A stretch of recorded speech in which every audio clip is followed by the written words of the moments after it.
Good evening and welcome to Straight Talk. I'm Eugene Chan.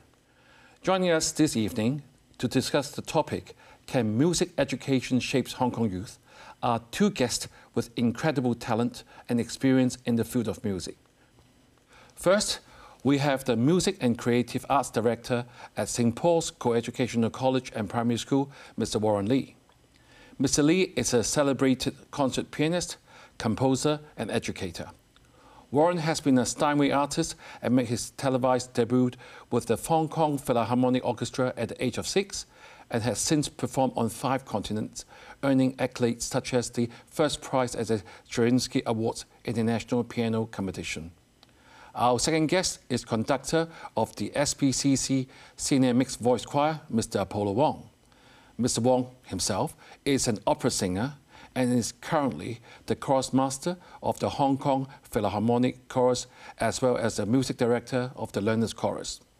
Both Warren and Apollo have been instrumental in nurturing our young music talent in Hong Kong. Welcome, Warren and Apollo. Thank you. Thank you. So you are both at the recent 13th World Choir Games in Auckland, where the St. Paul's Senior Mixed Voice Choir that you conduct, Apollo, won the first place in the secondary school choir section. Congratulations to both of you. And that was the reason why we have this interview, especially when I saw a video at the prize presentation ceremony where your students proudly ran forward with the school flag, the Hong Kong SAR flag, and our national flag to receive the award. This is a truly heartwarming and inspiring moment. So, Apollo, what was the moment like for you? What did it mean when you see your students achieving this honor and celebrating in such a meaningful way? Well, of course, first of all, it's like a dream come true for all of us, and it's actually the 5th time, I think, for our school to participate in this competition, and it's actually over the 7th cloud for us, right?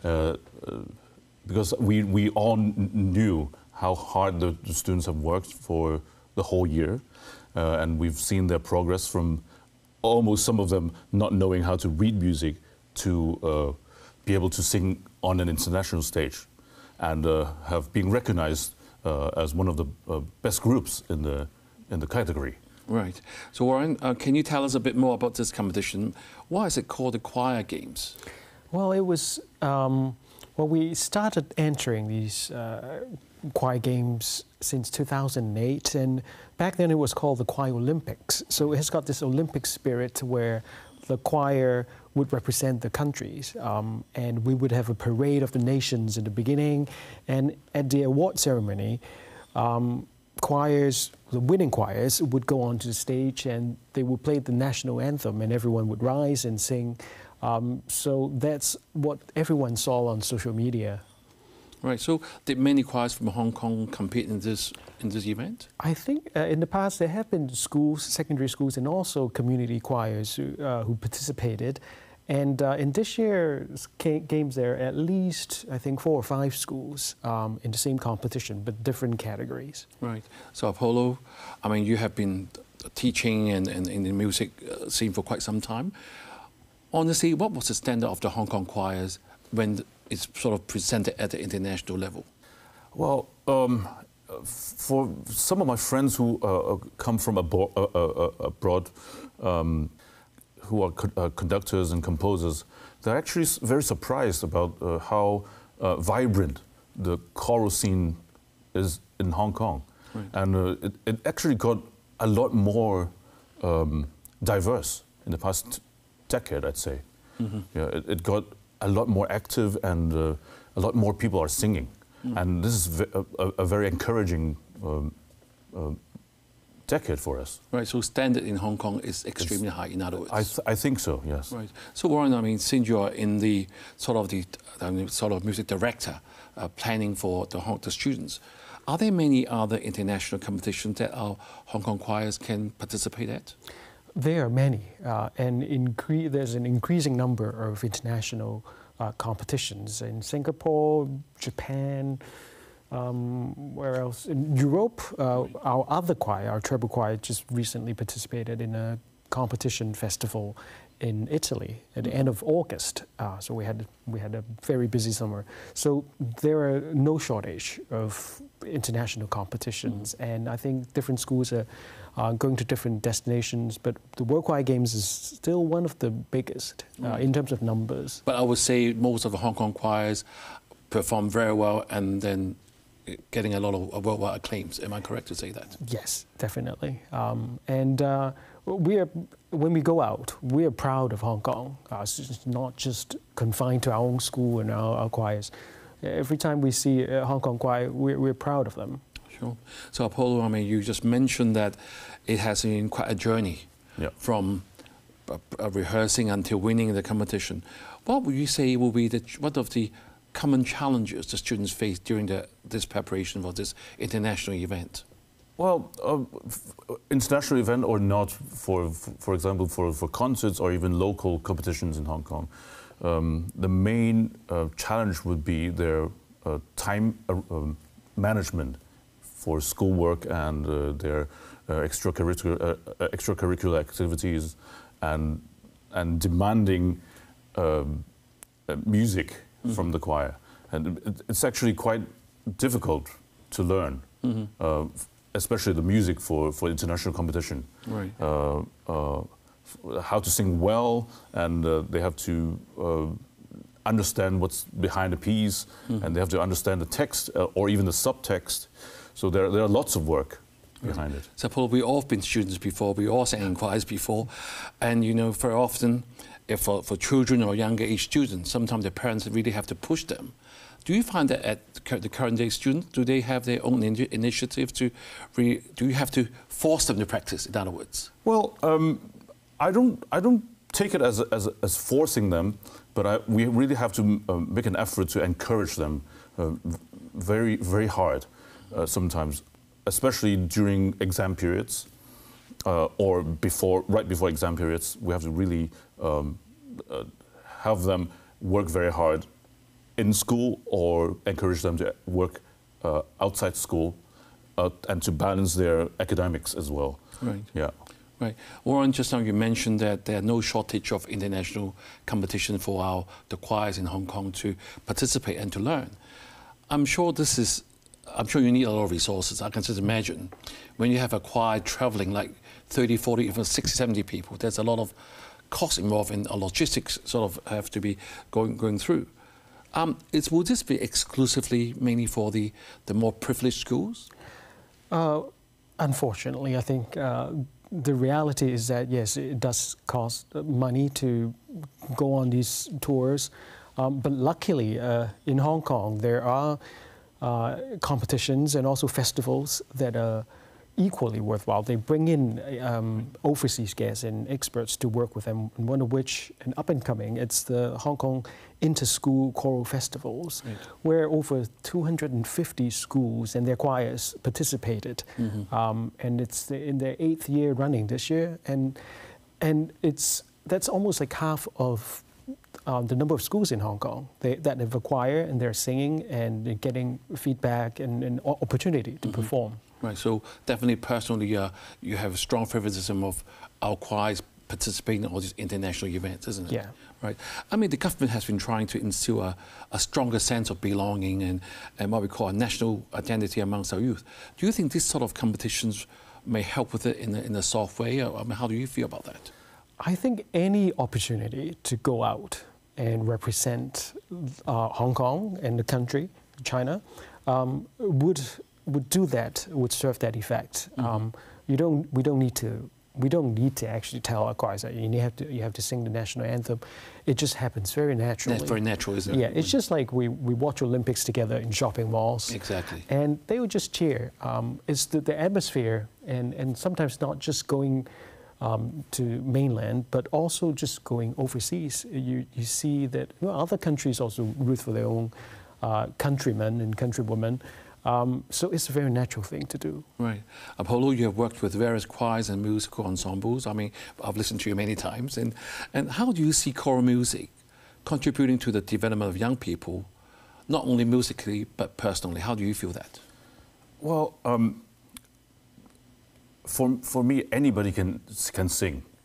But for younger people, other than just speaking the emotions, I think singing is what we call the heightened speech. Right. And it helps all, in fact, not just youth, not just youth, but everybody, to express their emotions a lot better through singing.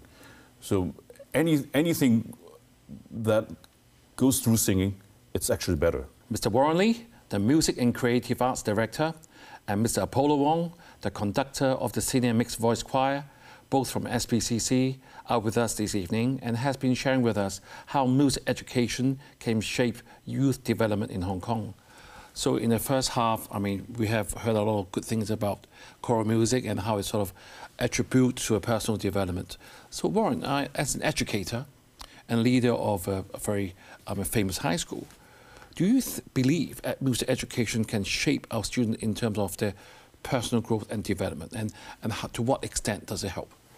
Well, absolutely, it helps, and it's the very reason why we focus so much on music in education. I actually call it music in education rather than just music education.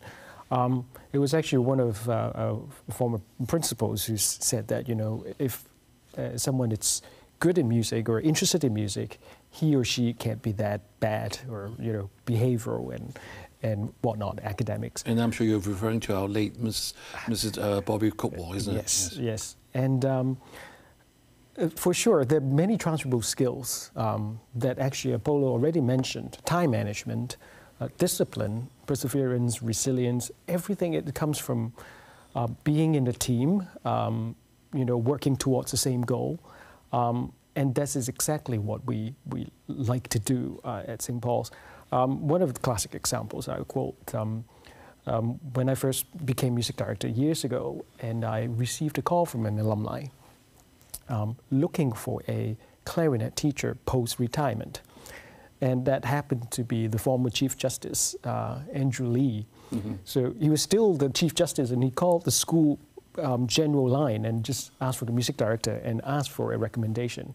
Wow. He said he learned the clarinet when he was a high school student, but just didn't have time to play. But the first thing he wanted to do after retirement was to play music. Mm-hmm. And I think that's the sort of classic example of how we want our students right now at St. Paul.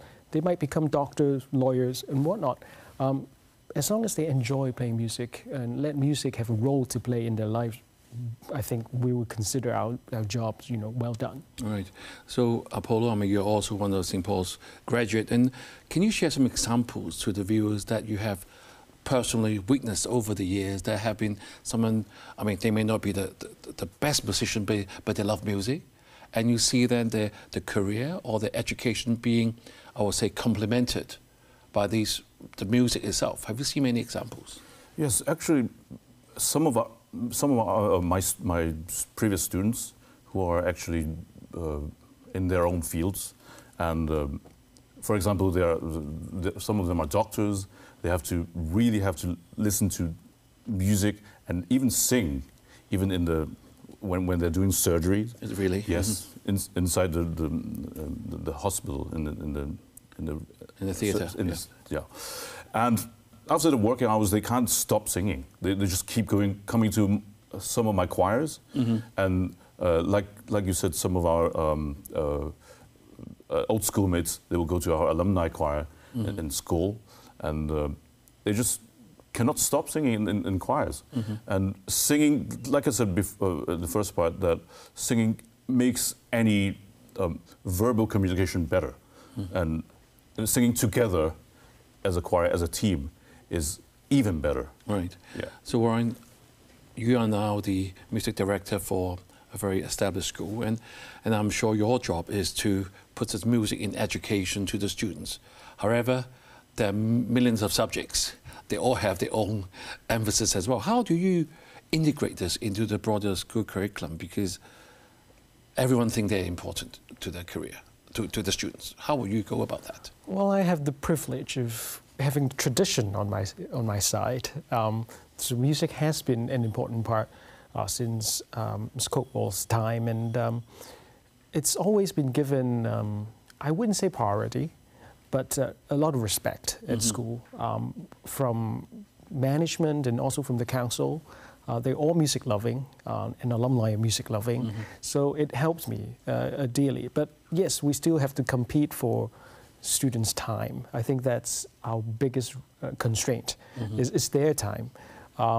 And we just work with, actually, sports is equally important for the students' well-being. So we also are understanding of the students' needs. And that may change from time to time. Post-COVID, it's a different world than pre-COVID.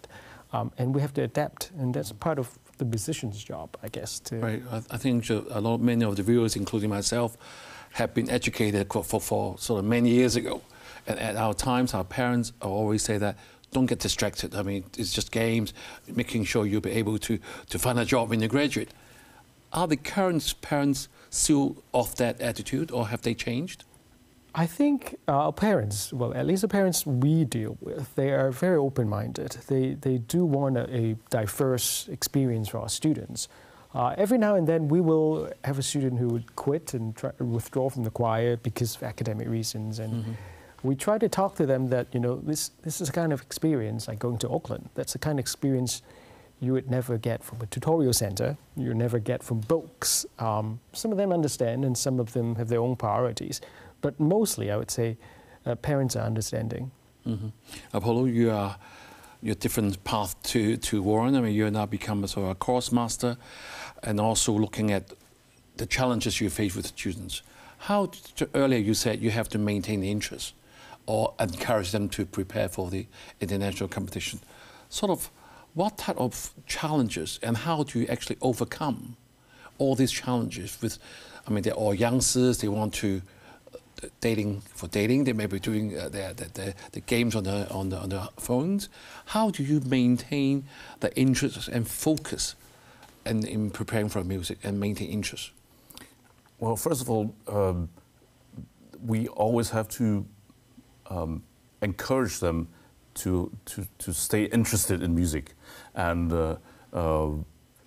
it's always a challenge to sustain their interest in music, and because learning music, it's something requires a lot of perseverance, and they do occasionally detour. Can we say detour from the learning of the music? The most important thing is that we have to always ensure them that they do have the ability and they can actually sing well, and they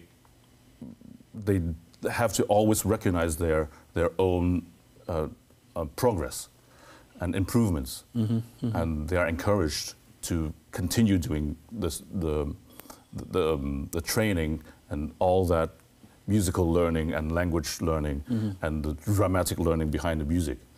Do you have to do a lot of individual coaching to them to sort of making sure they stay focused at least for a certain time? Yeah, occasionally, yes, we have to have, I will give them voice lessons, or sometimes diction lessons, or language lessons occasionally at school. So all these combined together, when they, after they have learned all these individually, and they put together, and they can feel that it comes out as a great musical experience, and they will keep doing it. Right. Okay. Yeah. So Warren, how do you encourage them to see music as not just an extracurricular activity, where we used to be at our times? Well, first of all, sometimes we call it co-curricular, and students who are involved in music, they already know that it's not some. Well, I'm not looking down on swimming, but for swimming, you just go there once a week and that's it, right? You just go for hobby. But music, it really takes a lot of your own individual preparation time, be it in choir or orchestra. And luckily in our school, the students we come across, they really love music, and they see it as more than just a ECA. In terms of your parents are equally understanding. they come all the way to Auckland, and I actually, I said that to the parents, is I know even if we go down to South Pole, you'll come. So they are really supportive, and we're grateful for that. Right. So both of you are leaders in the music community in Hong Kong, and what changes or innovations would you like to see in the music education landscape to better support our youth development? You know, our National 14th Five-Year Plan has made Hong Kong a sort of a arts and culture place. Does all this help, and how would you want to see that happening, Apollo? Well, I'd love to see more younger youth people in the audience of all the performances. No matter symphonies or museums or ballet, everything. Younger audience is what we need. And more performance venues, I'd say. Do we have enough performance venues, Warren? It's never enough. Never enough. I'm sure all the arts and music companies out there are looking for more, especially I think the smaller concert hall for just purely for classical music. But I know we are getting there with West Kowloon. I would also say performing venues aside, and also, of course, more audience, because there are a lot of students learning a musical instrument or singing in choir, but that doesn't necessarily translate into audience and going to concerts and having a culture. And part of the reason, I think, it's we are very competition and examination oriented and driven. But music is a performing art. It's not a competing art. It's not a sporting event. And that's what we like to do and spread this message to our parents too. Okay. Right, I'm afraid we have to leave it there for now. And thank you, Warren and Apollo. It is indeed inspiring to see how music education can shape character, fosters teamwork, and provide our youth with the invaluable life skills. As Aristotle, the Greek philosopher, said, music has a power of forming the character. Thank you for joining us, and have a good evening.